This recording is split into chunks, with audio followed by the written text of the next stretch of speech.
Welcome to Spoon Feed, where I'm about to cook one of my all-time favorite dishes, the DUM Chicken Biryani.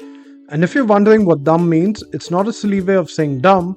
It's a cooking technique where we basically lock the flavors in by cooking on low heat. So now that we've cleared that up, let's get started.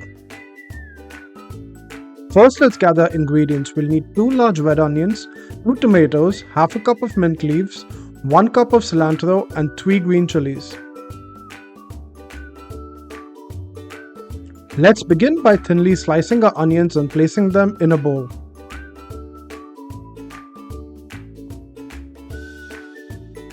Next, we'll pluck the mint leaves off their stems and give them a rough chop and place them in a separate bowl.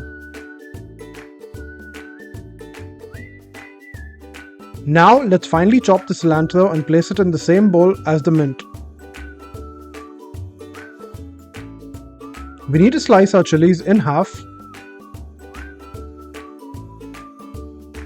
Next, we're going to finely chop our tomatoes.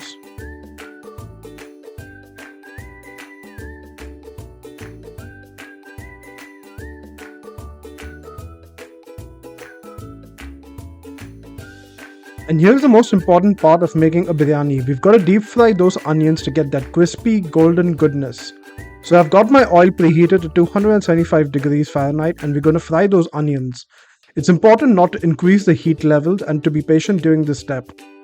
After about 15 minutes, the onions will begin to turn golden around the edges, which means they are almost done.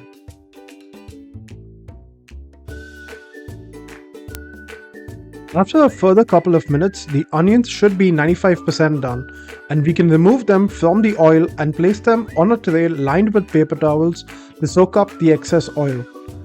The residual heat will take them to 100% as they drain.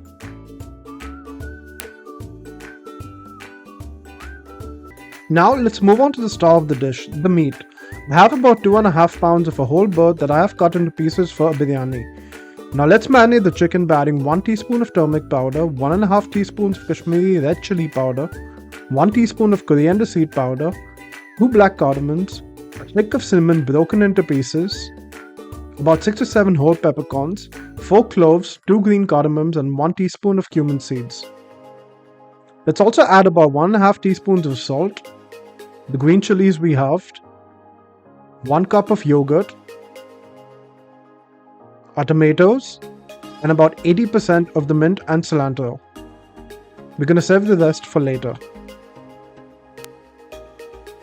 Now let's add about 2 tablespoons of oil and 2 tablespoons of ghee, aka clarified butter.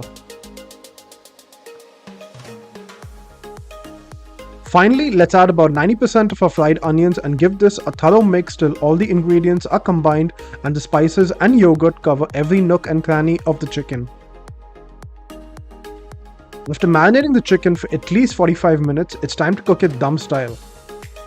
To start, transfer the chicken to a heavy bottom pan with a tight fitting lid. Spread the chicken evenly in the pot, making sure it's in a single layer.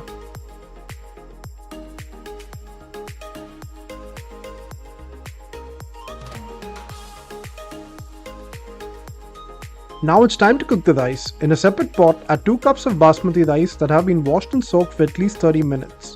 I'm going to add 2 bay leaves, 2 black cardamoms, 4 green cardamoms, 6 cloves, and 1 teaspoon of cumin seeds. Add 1 tablespoon of salt and 2 tablespoons of ghee to the pot and stir to combine. We ideally want our rice to get to know all of these whole spices and get coated with all the ghee that we've added. Cook your rice, bring the water to a boil, then reduce the heat to low and cover the pot.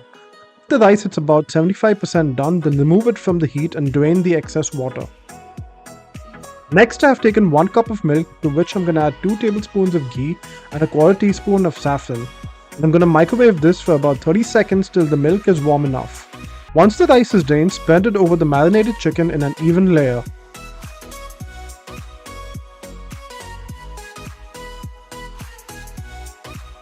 Make sure to not press this too tight. Drizzle the mixture of warm milk, ghee and saffron over the rice. Finally, add the remaining fried onions and herbs on top of the rice. Just a quick tip, I do insist on using basmati rice for biryani. In India, while making a traditional biryani, basmati is the only rice that is used. I wouldn't recommend using long grain rice for this.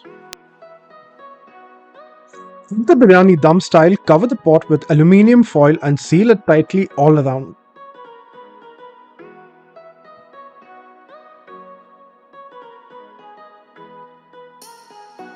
Once we've covered our pot with the foil, place the lid on top of the pot to create a tight seal. Turn the heat to high for the first 10 minutes, then immediately turn it to low and cook for an additional 35 minutes. And if you're wondering what to do during that time, might I suggest a dance party? After 45 minutes, it's time to open it up and reveal the masterpiece we've created.